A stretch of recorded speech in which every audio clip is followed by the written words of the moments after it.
और वाणी का प्रयोग करके अर्थ की मांग रखते हैं कि महाराज जी बीमार हैं, उनके सहयोग के लिए या राधा केल कुंज की सेवा के लिए या किसी भी निमित्त से गौशाला या कुछ।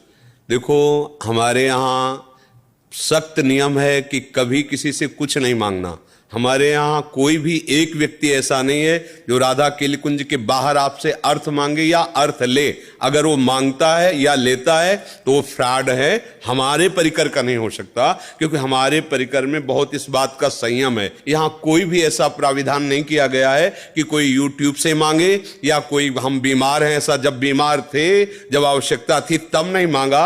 अब तो श्री जी व्यवस्था किए हैं। ये जो अधर्मी लोग इस बात को साबित करके कि प्रेमानंद बीमार हैं और उनके लिए अर्थ चाहिए, मर जाएं पर हमारा कोई परिकर ऐसे मांगने, वो हमारा परिकर नहीं, वो धूर्तता करके छल करके आप लोगों से धन की याचना कर रहे हैं। और हमारी प्रार्थना है कि केवल धन कमाने के लिए ऊपर हमारा रूप छाप के, नाम छाप करके, या जो हमारे दूसरों को परम मंगल हो इस भावना से चैनल बनाए गए, इनमें जो वीडियो पढ़ते तत्काल अन्य लोग इन्हीं नाम वाले यूट्यूब में ऐसे अपने चैनल बना करके डालते हैं और क्या क्या टाइटल रख देते हैं जो बड़ी असभ्यतापूर्ण होती है, केवल अर्थ मांगने के लिए, केवल अर्थ की चाह के लिए संतों की वाणी का प्रयोग करना, संतों के रूप का प्रयोग करना, संतों की सेवा भावना का दुरुपयोग करना। तो हम सबसे हाथ जोड़कर बताना चाहते हैं कि हमारे यहां ऐसी कोई मांग नहीं है कि जो बाहर किसी भी तरह से ऐसे याचना की जाए।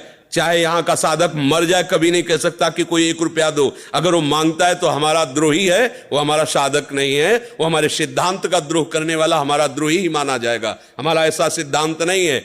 जो कहीं किसी सुनने को मिला कि महाराज जी बीमार है, उनके सहयोग के लिए कोई प्रेमानंद नाम का चैनल लिख लेता है, कोई रूप, ये सब नाटकबाजी अर्थ प्राप्ति के लिए जो लोग कर रहे हैं, ये अक्षम्य अपराध है। और आप जो द्रवित हृदय वाले भक्तजन है, सबसे प्रार्थना है कि आप ऐसे जाल में मत फंसिए, आप ऐसी नाटकबाजी पे मत फंसिए।